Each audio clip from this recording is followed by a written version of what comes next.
Welcome to this CMS Pensions LawCast on the topic of diversity and inclusion. I'm Keith Webster, and I have the privilege of being a partner in the wonderful pensions team at CMS. I'm joined today by Sarah Horan and Hadassah Shulman. Sarah is a director at professional trustee company ITS, and she's very well qualified to talk on this topic, given her experience of working with schemes of all sizes, both as a trustee, but also previously as part of a scheme executive and as an advisor. And she's also on the Association of Professional Pension Trustees D&I working group. Hadassah is one of my colleagues in the CMS Pensions team. As well as being a very experienced pensions lawyer, Hadassah is a member of the Pensions Regulators D&I working group, and she co-chairs the Practical Tools subgroup. This is our second lawcast looking at diversity and inclusion issues in the context of pension schemes. The first one on this topic, which is episode 29, looked at the legal requirements relating to diversity and the pensions regulators' increasing focus on this issue. And it gave an overview of where diversity and inclusion issues come up when running a pension scheme. In this episode, we're going to look in a little more detail at how we are seeing diversity and inclusion change how pension schemes are operating in a particular couple of specific areas. The first of those is around trustee selection. Perhaps, Sarah, I can start by asking about what your experience is here. I believe you and colleagues at ITS have seen quite a lot of tenders for new professional trustee roles over the last couple of years. Are you seeing diversity and inclusion feed through into that procurement process, and if so, how? Yes, and thank you, Keith. Yes, we are seeing diversity and inclusion being asked more frequently in relation to both co-director roles and also roles as professional corporate sole trustees. This is often driven by the sponsor's approach to D&I. For co-trustee director roles, the focus tends to be around finding an individual who brings diversity to the board, whereas for sole trustee roles, the focus is on the diversity within the trustee firm and how this can bring added value. For example, what access there is within a trustee firm to different expertise and experience, and how that brings rigour and breadth to the role. And so if there's that focus on the professional trustee, are you seeing boards also looking across the whole board at their own diversity and inclusion? Yes, definitely, and that's happening in a variety of ways. So in relation to board composition, some trustees are undertaking a skills gap analysis to address their current diversity, and the analysis from that skills gap analysis is then helping boards to recruit new trustees to address the gaps that they've identified. Also, board effectiveness reviews can help identify ways to make the board more inclusive. For example, I've seen a review where one of the outcomes identified was that the chair had a key role in proactively inviting comments from around the room, and so making it easier for everybody, including those less experienced trustees, able to contribute to the discussions. And Hadassah, perhaps turning to you, most pension schemes need to have member-nominated trustees or member-nominated directors. How much flexibility do trustee boards have to take diversity and inclusion into account when member-nominated trustees are appointed? I think the starting point has to be whether you have sufficient applicants to be taking this into account. We all know of schemes who really struggle to get any people nominating themselves or other people, let alone having a sufficient pool of people to actually consider diversity and inclusion. Assuming you've got that pool of people to look at, whilst we're not talking about going as far as positive discrimination, that's certainly not something we'd advocate. It's certainly not only permissible, but probably advantageous to look at the sort of diversity backgrounds of the pool that you've got. Whereas with professional trustees, you might well be looking with someone with a particular set of experience in pensions. Your member nominated trustees probably don't have any experience in pensions, unless it's someone standing for re-election. So the key advantage that they can often bring is a different viewpoint to the table that you don't already have on the trustee board. And I think it may be worth looking at how you're appointing member nominated trustees. So you've got a choice between election and selection. And selection allows the trustee boards to really look at what experience they've got and see if one of the applicants can add something different. Whereas election, you've got far less control over that process.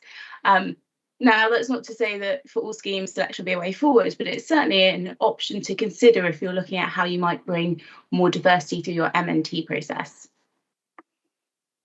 Thank you. And Sarah, have you seen any member nominated trustee recruitment approaches that have really worked to get a more diverse set of applicants? As Hadassah has already mentioned, I've also seen schemes move from an election process to a selection of MNDs, and that has really helped in giving the trustees the opportunity to select candidates who are most suitable for the role and can bring that diversity. I've also seen schemes review their communications, inviting members to put themselves forward as MNDs, to make those communications more engaging and to be explicitly clear that they're looking for candidates from diverse backgrounds.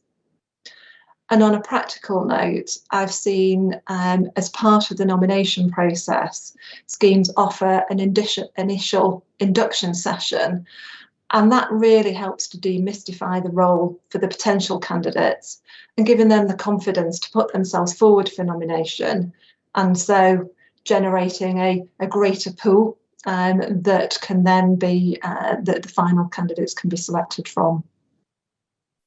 Thank you. And Hadassah, for most schemes, member nominated trustees are only a third of the board, so the other 2/3 will have a bigger impact on ultimately how diverse a board is. Do trustee boards have the same sort of flexibility to take diversity into account when company trustees are appointed? I think in practice, this is much harder because ultimately it's up to the employer to choose who they appoint to the board.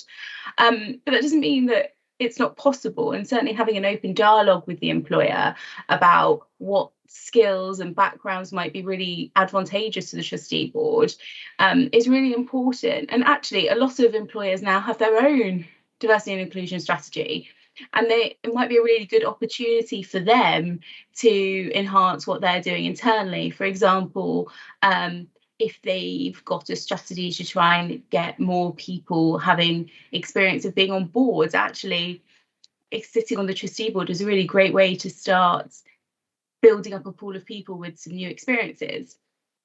Having said that, there might be a reason you want a specific person in the company. So, for example, you might really want someone from the finance team to help you understand the covenant or what's really going on in the employer. So it won't always be at the forefront of the selection of company nominated directors, but it's certainly still a really important part of that decision-making process to making sure that you've got the widest variety of skills and viewpoints that you can to help make those really key decisions. Thank you. And Sarah, we all know that the role of a trustee is complicated, and it takes trustees, particularly lay trustees, some time to get up to speed. And I think that can lead people to stay in the role for a long time. And that creates a risk of what people sometimes call groupthink, that the mindset of the board isn't sufficiently diverse. I think in other areas, listed companies and the like, they tend to have maximum terms of office and the like. Is that something you're seeing any trustee boards starting to introduce? Typically, schemes limit the term of office for member nominated trustees at, say, 3 or 4 years. And then there's often a limit on the number of terms an MND can act, of maybe 2 or 3 terms. So that does help to address that concern that you've mentioned. It's much less common for there to be a maximum of term of office for employer-nominated directors. But typically, due to business demands, turnover in employer-nominated directors can often be relatively high.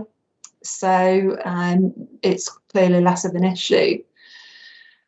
I guess one of the other factors that trustees should try and do in thinking about these transitions is to, wherever possible, try and anticipate and avoid peaks of changes on the board.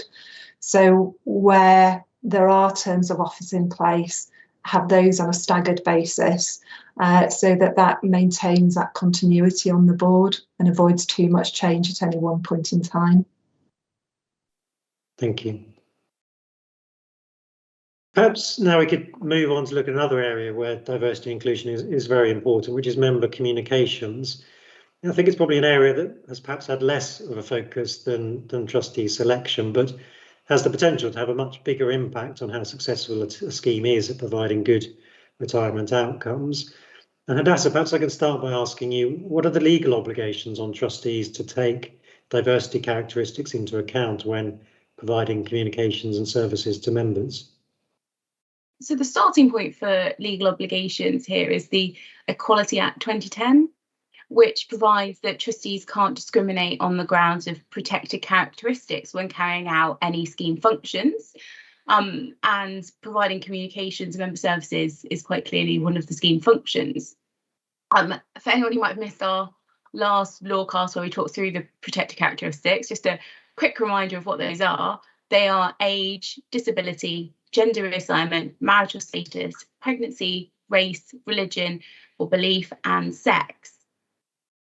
However, there's also the general trust law duty to look out for members' interests, which I think actually expands the obligation to consider the diversity of your members to include other characteristics, for example, socioeconomic background, levels of education, that can really feed through into your approach to communications.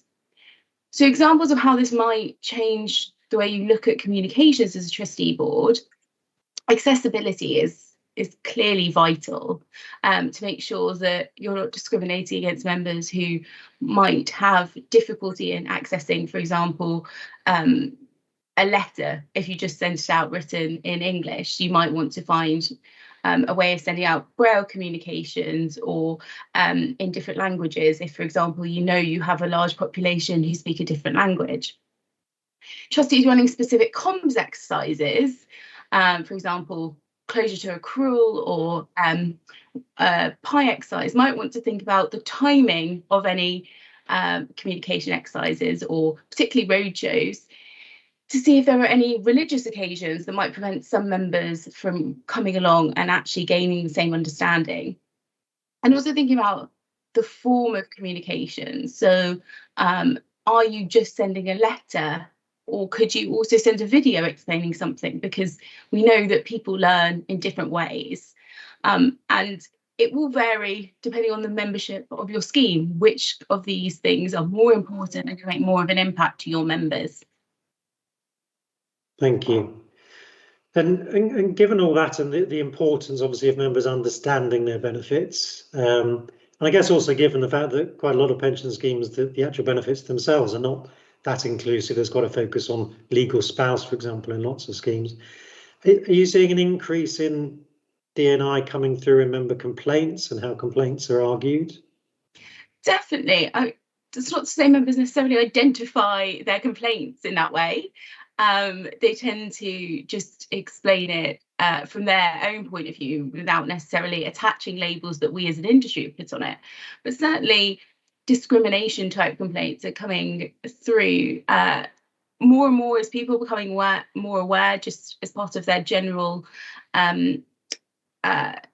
experience of the world, that actually you can complain about these things. It's not fair to be treated differently. So some of the ones we've seen coming through in particular are women who've been prevented from taking their pension over GMP age in ways that a man wouldn't be prevented from doing at the same age. An administrator repeatedly misgendering a member who'd informed them that they were trans and should no longer be referred to the gender they were assigned at birth. We've also had complaints linked to the historic treatment of maternity leave. So a woman who didn't qualify for a preserved pension because of a 6-month gap for maternity leave, who would otherwise have done if she hadn't had that break for parental leave.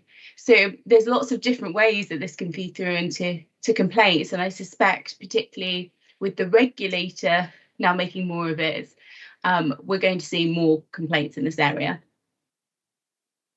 Thank you. And Sarah, from what you're seeing with your clients, do you think diversity and inclusion is considered enough in member communications, and what else could schemes be thinking about in this area? There is some really good work going on, but I do think collectively as an industry we can do more. As we've already talked about, trustees should have a clear communication strategy, and that should identify the key messages and the objective of each communication. And as part of developing that strategy, it's really important that the trustees understand and reflect the needs and key concerns of their membership.